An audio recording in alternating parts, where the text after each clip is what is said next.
Суровой зимы не будет. Еще до начала этого года метеорологи Абхазии сделали свой прогноз. Несмотря на то, что столбики термометров в первые дни февраля опускались до минус 3–4 градусов, по словам специалистов, в этом году в республике все же теплая зима.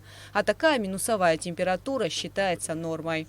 3 дня в феврале – это непродолжительные морозы. Бывает, что 12–16 дней подряд в месяц. А если мы возьмем такой год, как вот 92-й год, 93-й, вот прошлого века во время войны, так там в декабре снег начался и прекратился только в конце. Дети не могли идти в школу, морозы были, и снег большой выпал, и минус 9 градусов наблюдалось на побережье.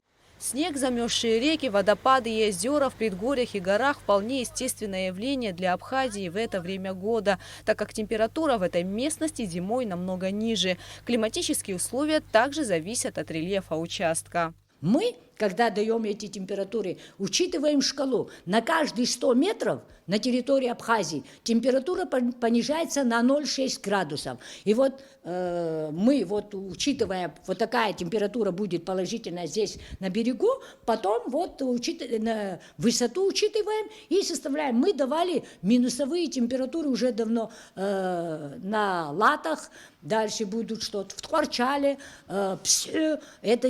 Аибга.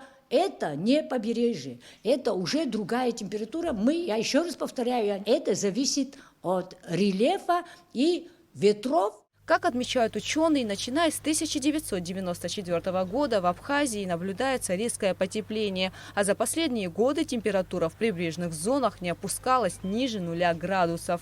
Морозы, конечно же, бывают, но не часто. Примерно 25–30 лет один раз бывает такой заток холода, когда морозы прорываются, сибирские морозы с северо-востока к нам и понижают температуру. Поэтому здесь ничего удивительного нет. И водопады замерзают, и Рица тоже льдом покрывается.